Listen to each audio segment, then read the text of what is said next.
사람이 살아간다는 것, 이렇게 관계를 맺고 살아간다는 것, 뭐 다양한 문제들이 있습니다.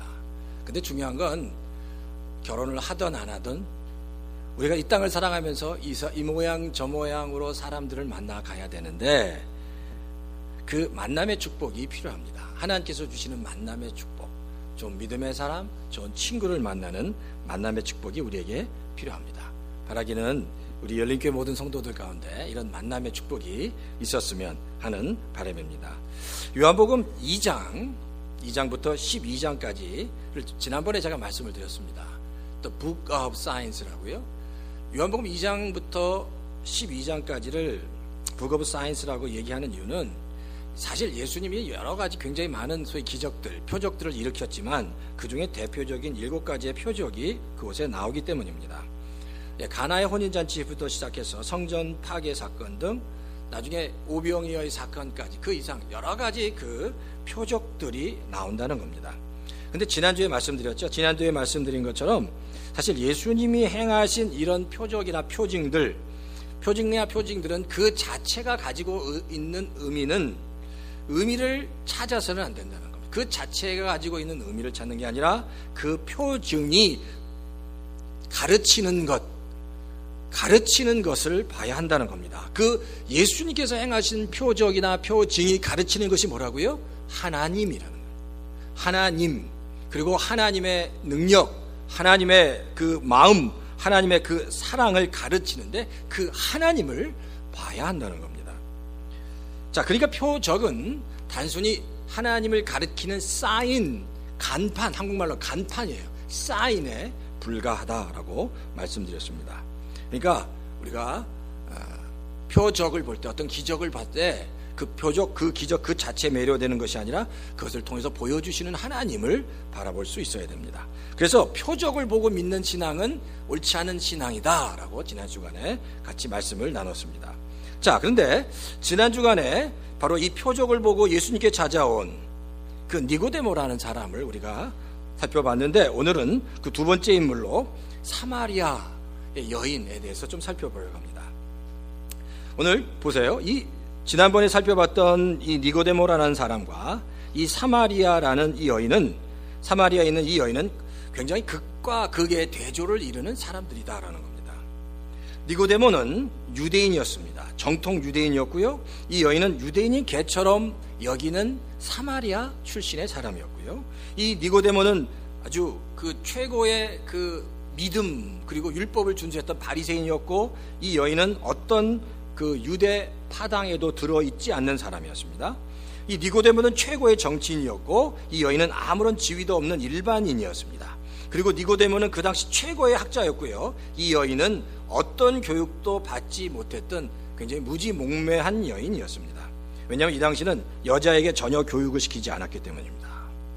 니고데모는 또한 도덕적으로 윤리적으로 굉장히 우월한 사람이었는데, 이 여인은 남편을 5이나 갈아치운 거의 창녀 취급을 하는 정말 밑바닥 인생이었습니다. 그러니까 두 사람을 봤을 때 이 두 사람을 이렇게 이해하면 좋을 것 같습니다. 니고데모는 구원을 받지 않아도 될 만큼 모든 것을 가진 사람이었습니다. 모든 것을 완벽하게 누리고 있는 사람이었습니다. 그러나 그에게도 구원이 필요했다는 겁니다. 사마리아 여인은 이렇습니다. 낮아질 대로 낮아져서 바닥을 친 인생이었습니다. 하지만 그녀 역시 구원받지 못할 밑바닥에 떨어진 사람은 아니었다는 겁니다. 그녀 역시 하나님의 구원이 필요했고 구원의 은혜가 필요한 인물이었습니다. 그러니까 니고데모나 바로 사마리아 여인 모두 복음이 필요한 사람들의 그 모델이라고 우리가 얘기할 수 있습니다. 그러니까 이렇게 두 사람을 이렇게 성경에서 지금 요한복음에서 자연스럽게 비교하고 있는 것은, 그래도 세상에 어떤 누구도 은혜 없이는 복음, 은혜 없이는 구원을 받을 수 없다는 것, 그리고 은혜가 필요한 사람이 없다는 것, 은혜가 필요 없는 사람이 없다는 것, 그 어떤 누구도 하나님의 은혜를 통해서만 구원을 받을 수 있다는 것을 보여주고 있다라는 겁니다. 뿐만 아니라 니고데모와 바로 이 사마리아 여인의 공통점도 있습니다. 이들은요, 자기 스스로 그 나름대로 자기들이 신앙적으로 잘 살고 있다는 그런 자부심이 있었습니다. 그건 그들의 착각이었습니다. 니고데모의 착각은 이겁니다. 자기가 지금까지 이룬 종교적 사회적 지위나 자신이 갈고 닦은 나름대로의 종교 의식, 지식이 자신을 구원할 수 있다고 생각했습니다. 또 사마리아 여인의 착각은 이렇습니다. 나름대로 사마리아 여인은 사마리아인들이 가지고 있는 미신을 갖고 있었고요, 그리고 사마리아인들이 가지고 있는 나름대로의 종교적인 전통, 그 율법에 투철한 믿음을 가지고 있었습니다. 이제 성경에 보면 이 사마리아 여인은요, 메시아 사상을 가지고 있었고요, 그리고 지금 이 우물, 지금 이 수가성 이 우물이 야곱의 우물로 뭔가 아브람과 야곱에 이르는 그 유대인의 어떤 전통이 있는 우물이라는 사실도 이 여인은 알고 있었습니다. 뿐만 아니라 이 여인은 예배에 대해서도 굉장히 많은 관심을 가지고 있었다라는 거예요. 그런데 보세요. 그들이 가지고 있던 그 믿음이 잘못된 것이다라는 겁니다. 그들이 가지고 있는 그 믿음이 잘못된 착각이라는 이유는 그들이 자신들이 생각하기엔 자신들이 지금 잘 믿고 있다고, 자기가 믿는 그 구원 율법이 자기를 구원하고 있다고, 자기들이 믿는 사마리아의 그 율법과 전통이 자신들을 구원할 수 있다고 그 생각하는 그 착각이 어디서 왔느냐? 그 착각은 바로 이겁니다. 그 사마리아 여인이나 바로 니고데모나 바로 진짜를 만나지 못했기 때문이다. 진짜를 만나지 못했기 때문이라는 겁니다. 진짜 진리를 만나지 못했고, 진짜 복음을 만나지 못했기 때문에, 진짜 메시아를 만나지 못했기 때문에 그들은 자신이 가지고 있는 그 믿음이 자기를 구원할 수 있다라고 생각했다는 겁니다. 그 영국의 소울 처치에서 존 스타트 목사님이라는 분이 계십니다. 그런데 이 존 스타트 목사님이 이 현대인에 대해서 이렇게 정의를 하는데, 현대인들이 방황하는 이유가 뭐냐라고 얘기해요. 현대인들이 방황하는 이유는 진짜 기독교를 만나지 못했기 때문이다. 진짜 기독교를 만나지 못했기 때문에 변화되지 못했다라고 얘기합니다. 사도들이 경험한 진짜 기독교, 바울이 만난 진짜 기독교, 그리스도 메시아를 만나지 못했기 때문에 현대 성도들이 방황하고 있다라고 말씀하고 있습니다.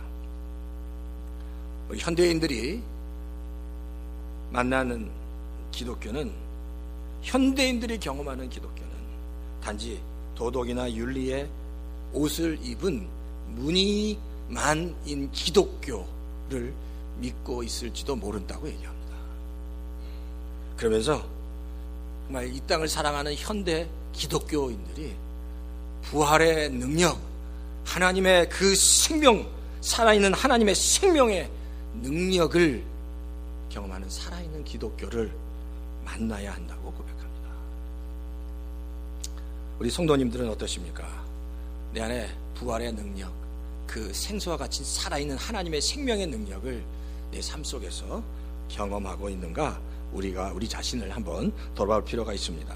자, 오늘 본문에 보면 지금 예수님이 예루살렘에서 이제 갈릴리로 올라가고 계십니다. 자, 근데 예루살렘에서 갈릴리로 올라가는 길이 두 갈래 길이 있어요. 첫 번째는 이겁니다. 요단 서편을 통해서 사마리아를 통해서 갈릴리 북쪽으로 올라갑니다. 그러니까 예루살렘에서 서쪽으로 가서 사마리아를 통해서 갈릴리로 올라갑니다. 이 길은 약 한 3일 정도 걸린다고 합니다. 두 번째 길은 예루살렘 오른쪽에 있는 요단강을 먼저 건너서 베레아를 통해서 북쪽으로 올라가는 길이 있습니다. 이 길은 한 6일 정도 걸린다고 합니다. 근데 보세요. 유대인들이 가까운 길을 두고 먼 길로 가는 이유가 있다고 하는 겁니다. 자, 그런데 사실 대부분의 정상적인 유대인들은 빠른 길로 가지 않고 돌아가는 유기를 택한다는 겁니다. 왜 그러면 유대인들이 빠른 길을 택하지 않고 6일이나 걸려서 2배나 걸리는 그 길을 가느냐? 그 이유는 유대인들이 사마리아 사람을 만나는 것을 지극히 꺼려하기 때문입니다. 사마리아 사람들을 거의 유대인들이 가장 싫어하는 동물인 돼지와 만나는 것처럼 사마리아 사람들을 경멸하고 혐오했기 때문입니다. 그 유대인들이 사마리아 사람을 어느 정도 경멸하고 싫어했냐면요, 만약 어떤 유대인이 사마리아 사람을 자기의 집에 들였습니다. 유대인 사마리아 사람을 자기 집에 들어오게 하면 그 유대인의 자식, 그 사람의 그 자식을 노예로 삼아도 된다는 그런 율법의 조항이 있을 정도로, 그런 비슷한 조항이 있을 정도로 유대인들은 사마리아 사람을 경멸했다라는 겁니다. 자, 그런데 오늘 본문에 보면 예수님께서 그런 정통 유대인들이 그토록 싫어하는 사마리아로 들어가셔서 갈릴리로 가시고 계신다는 겁니다. 사실 예수님께서 이 사마리아를 거쳐서 갈릴리로 올라가시려고 했을 때 사실 제자들의 어떤 극심한 반대가 있었을 겁니다. 근데 예수님은 그 제자들의 극심한 반대에도 불구하고 예수님은 기어코 그 사마리아를 통해서 갈릴리로 가셨다라고 성경은 그렇게 기록합니다. 사마리아를 통해서 갈릴리로 가셨다라는 거예요. 왜냐하면 예수님께서 사마리아를 통해서 갈릴리 가신 이유, 왜냐하면 예수님은 그 사마리아의 수가에서 바로 이 사마리아 여인, 이 한 여인을 만나셔야만 했기 때문입니다. 예수님은 이 사마리아의 수가성에서 이 한 여인을 만나시기 위해서 바로 유대인들이 그토록 싫어하는 사마리아를 통해서 갈릴리로 가셨다라는 겁니다. 이걸 보면요, 우리가 주님을 만나는 것은 정말 운명입니다. 우리가 주님을 만나는 것, 주님의 자녀가 되는 것은 운명이고 어떤 누구도 주님이 찾아오시면 피할 수 없다는 겁니다. 근데 주님이 찾아오시고 주님이 만나주시는 거, 이거 정말로 이 큰 축복이라는 겁니다. 근데 어떤 사람들은 정말 이것이 얼마나 큰 축복인데 이 축복을 깨닫지 못합니다. 주님이 찾아오신다는 것, 주님이 나를 만나주신다는 것, 그래서 주님이 나를 위해 손잡아 주신다는 것, 이것이 정말로 큰 축복이다라는 거예요. 그러니까 주님이 찾아오셨을 때 주님을 만나야 합니다. 그리고 마음의 문을 활짝 열고 그 주님을 만나고 영접해야 한다는 겁니다. 지금 예수님은요, 사마리아로 들어가시면서 수가라는 그 성 우물가에 가셨습니다. 예수님이 그 수가에, 그 우물가에 도착하셨을 때 성경은 몹시 피곤하셨다, 그 행로에 몹시 피곤하셨다라고 성경은 얘기합니다. 그리고 한 대낮에 그곳에 도착하셨다라고 성경이 기록하고 있습니다. 근데 이 당시의 상황을 좀 구체적으로 설명은 바로 이렇게 얘기할 수 있어요. 예수님께서 먼저 제자들에게 음식을 구해오라고 멀리 보냈습니다. 자, 예수님이 제자들을 멀리 보내신 이유는, 만약에 예수님이 그 사마리아라는 곳에서 특별히 또 어떤 여자를 만난다고 했을 때 제자들이 아주 굳고 반대했을 겁니다. 그래서 지금 예수님 먼저 제자들을 음식을 구하라고 멀리 보낸 다음에 그곳에 혼자 앉아 계셨고, 그때 사마리아 여인이 그 우물가로 나왔다는 겁니다. 근데 그 사마리아 여인이 그 우물가로 나올 때 그 사마리아 여인은 바로 유대인 남자가 그곳에 있다는 것을 알았습니다. 왜냐하면 그 옷, 행색만 봐도 사람들은 그 사람이 유대인인지 알고 있었기 때문입니다. 그러니까 이 여인은 우물가에 갔는데 한 남자가 앉아 있었습니다. 그러니까 이 사람이 유대인이었습니다. 유대인은 절대로 사마리아 사람, 그리고 사마리아 여자는 절대 말을 섞지 않는다는 것을 알아요. 그래서 그 여인은 성경에 보면 조용히 물을 떠서 돌아가려고 했습니다. 아무 말도 하지 않고 우물물을 기른 후에 돌아가려고 했습니다. 근데 놀라운, 그때 예수님이 먼저 그 여인에게 말을 건네십니다.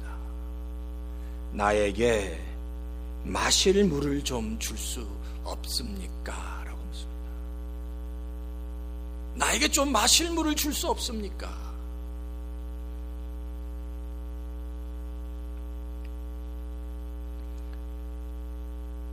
그러니까 이 여인이 대뜸 이렇게 얘기합니다. 아니 어떻게 당신은 유대 사람인데 유대 사람이 사마리아 여자인 나에게 물을 달라고 합니까?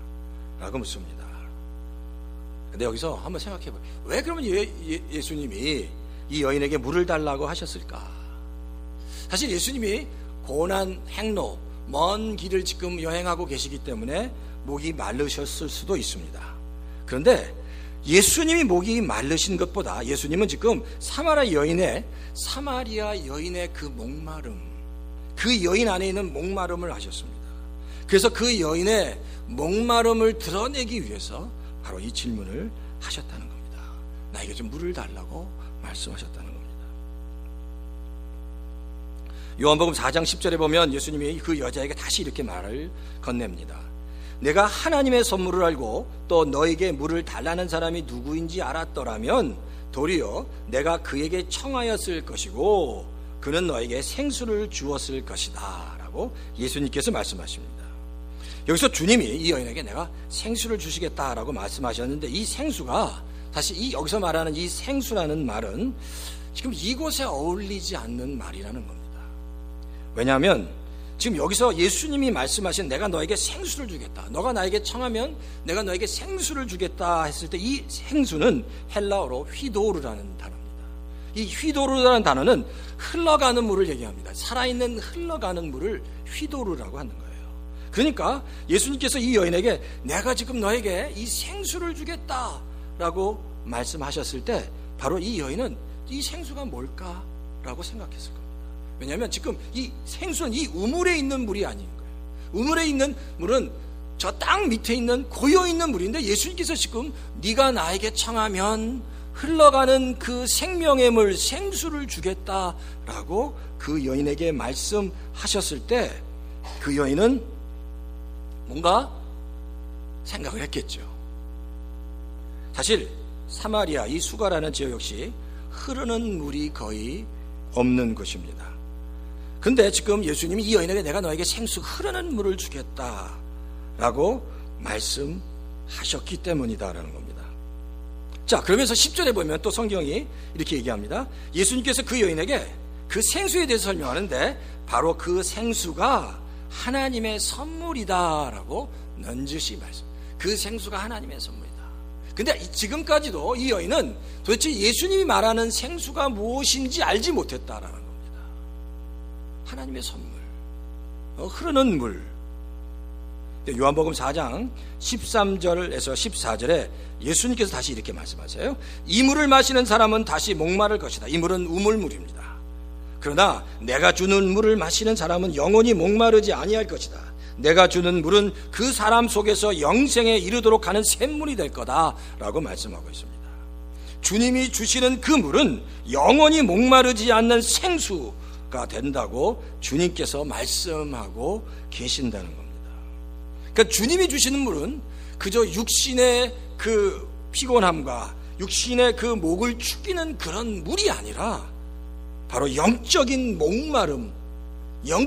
목마름을 해결해 주는 영원히 솟아오르는 생수라고 말씀하고 있다는 거예요. 이 이야기가, 이 생수가 바로 요한복음 7장 38절에서 39절에 나온 말씀처럼 나를 믿는 사람은 성경에 말한 바와 같이 그 배에서 생수가 강물처럼 흘러날 것이다. 이것은 예수를 믿는 사람이 받게 될 성령을 가리켜서 하신 말씀이다. 바로 이 성령을 설명하고 있다는 겁니다.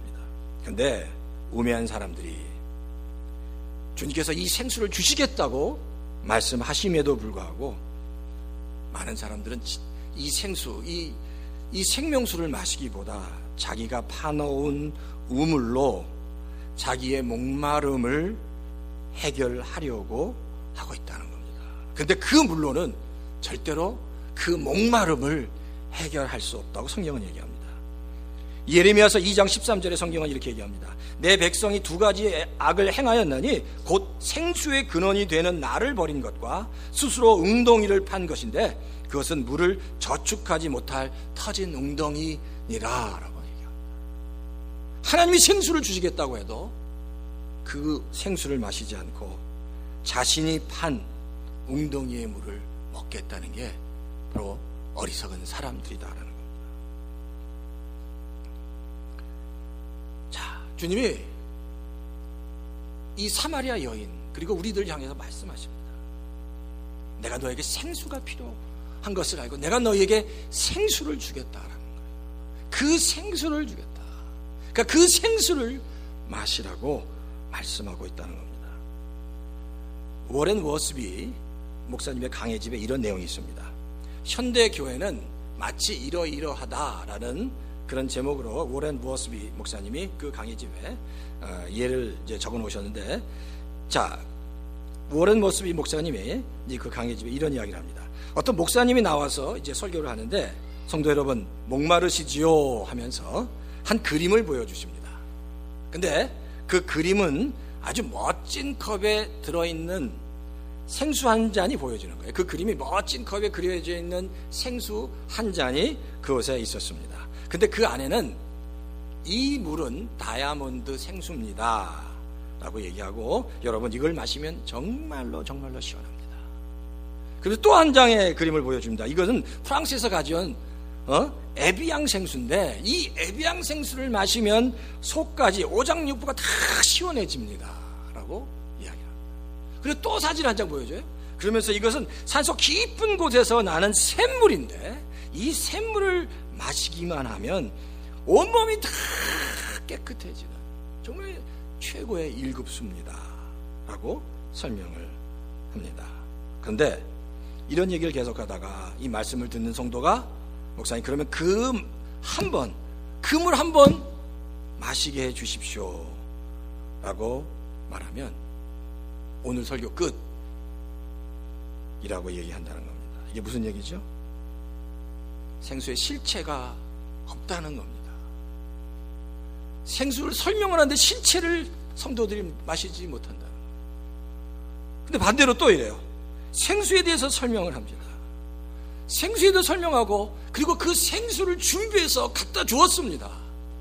자, 이제 이게 하나님의 생수입니다.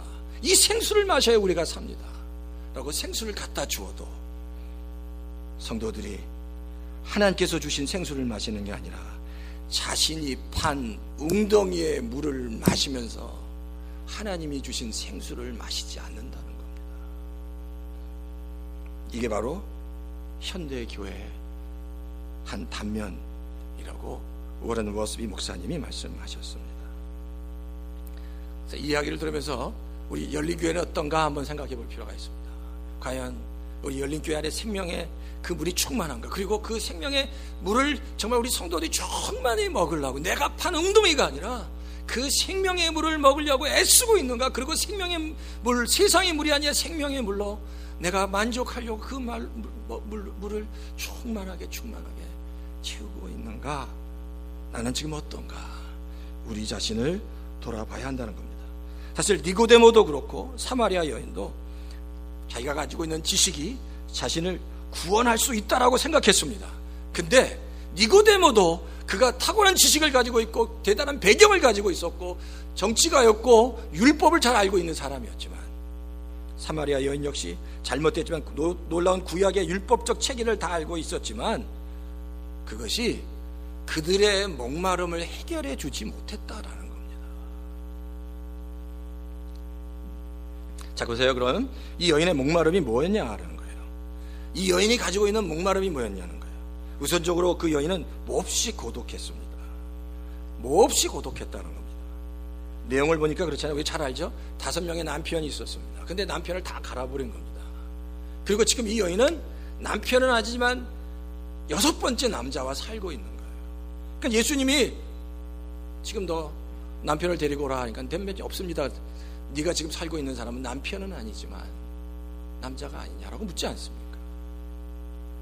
예수님은 그 여인의 목마름을 알았다는 겁니다. 사실 그래요.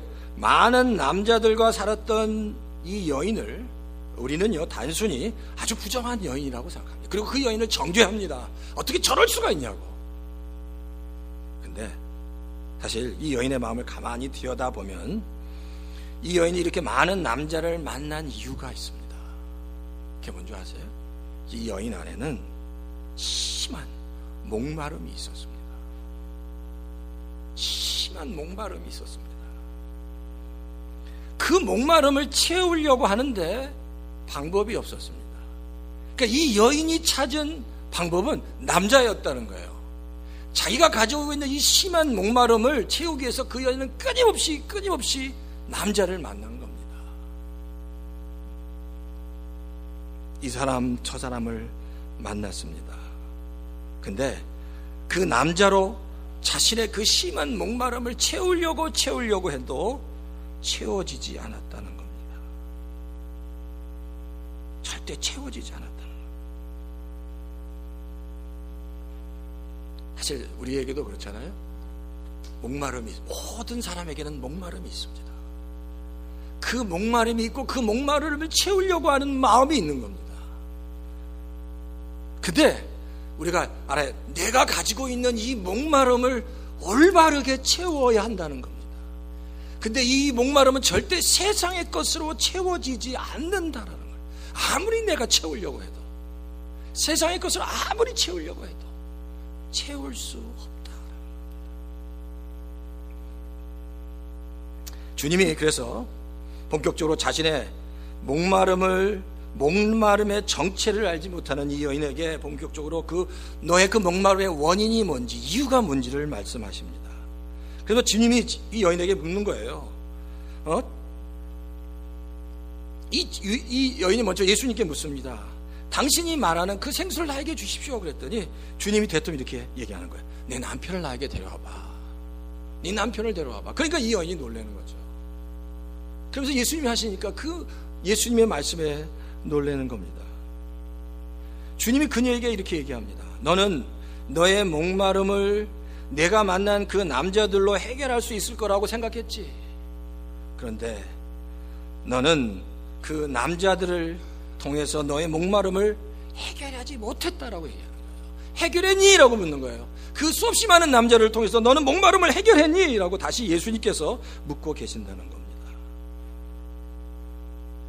과연 그들이 너의 목마름과 갈증을 채워주는 진짜 남편이었니? 진짜 남편이었는지를 생각하라는 겁니다. 그들 가운데 정말 너의 목마름을 채워줄 진짜 남편이 있었냐라는 겁니다. 사실 구약에 보면 신랑과 신부가 만나는 것이 우물가입니다. 창세기 24장 15절에 보면 이삭의 아내 리브가가 이삭과 그 리브가가 만나는 게 우물가고요. 창세기 29장 10절에 보면 야곱이 외삼촌의 딸 라헬을 만나는 것이 우물가입니다. 출애굽기 2장 15절에 보면 모세 역시 미디안의 제사장 딸과 우물가에서 만났다고 성경이 얘기합니다. 자, 그러니까 이 보통 다 우물가에서 남자 여자가 만난다는 거예요. 사마리아 여인 역시 이 사마리아 우물가에 있는 이 여인은 세상의 남편을 통해서 자신의 목마름을 해결하려고 했던 이 여인은 지금 자기가 가지는 이 모든 행동이 아주 어리석은 것이었다는 것을 깨달았습니다. 근데 지금 그걸 깨닫게 하시고 그녀 앞에 바로 진짜 남편이 나타난 겁니다. 그걸 깨닫게 해주신 진짜 남편, 자신을 실망시키지 할 진짜 남편을 그녀가 만났다는 겁니다. 예레미야서 3장 14절에 성경은 이렇게 기록합니다. 나 여호와가 말하노라. 배역한 자식들아 돌아오라. 나는 너희의 남편임이니라. 내가 너희를 성읍에서 하나씩 족속 중에서 둘씩 택하여 시온으로 데려오지 않았느냐. 주님이 말씀하신 내가 너의 진짜 남편이라는 겁니다. 주님이 우리의 남편이다라는 겁니다.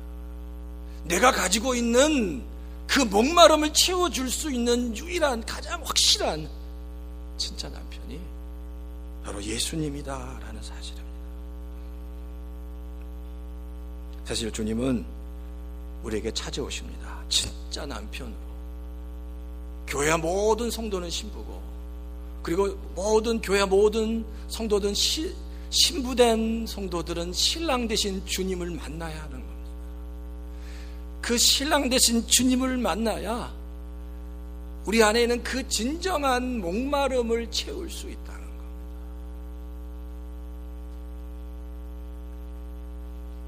주님은 찾아오셔서 내가 너의 진짜 남편이라고 말씀하고 계시는 거예요. 창세전부터 성도님 한 사람 한 사람을 선택해서 내가 너의 진짜 남편이야, 네가 나를 만나야 돼 라고 말씀하고 있다는 겁니다. 한번 우리 자신을 돌아봐요. 나는 정말 진짜 남편 되신 예수 그리스도로 인해서 내 목마름이, 내 그 목마름을 해결하고 있느냐.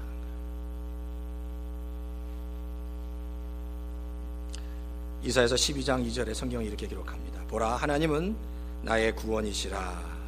내가 의뢰하고 두려움이 없으리니 주 여호와는 나의 힘이시요 나의 노예시며 나의 구원이시미로다 라고 성경은 말씀하고 있습니다. 하나님이 우리의 구원이 되시고 내가 의뢰하고 내가 바라보시는 유일한 나의 능력이 되시는 분, 내가 그분 앞에 나갈 때 전혀 두려움 없는 분, 여호와께서 나의 늘 힘 되시고 노래가 되시고 구원이 되시는 분, 나의 참된 남편이 되시는 분, 그분이 바로 예수 그리스도이시다라는, 그분만이 우리를 참으로 만족시켜 주실 수 있다라는 겁니다. 우리 성도 여러분, 우리가 다시 한번 우리 자신을 돌아봐야 됩니다. 나의 목마름을 채우기 위해서 우리는 많은 일들을 합니다. 그런데 정말 우리가 만나야 될, 날마다 만나야 될 분은 나의 그 목마름, 나의 갈증을 채워줄 그분 예수 그리스도밖에 없습니다. 우리 열바인 연리교회 성도 여러분, 정말 다시 한번 주님을 만나는, 주님을 나의 진짜 남편으로 만나서 그 만남 가운데 정말 하나님의 큰 기쁨과 은혜로 충만하게 정말 체험 받으시는 우리 연림교회 모든 성도들 다 되시기를 주의 이름으로 축원합니다.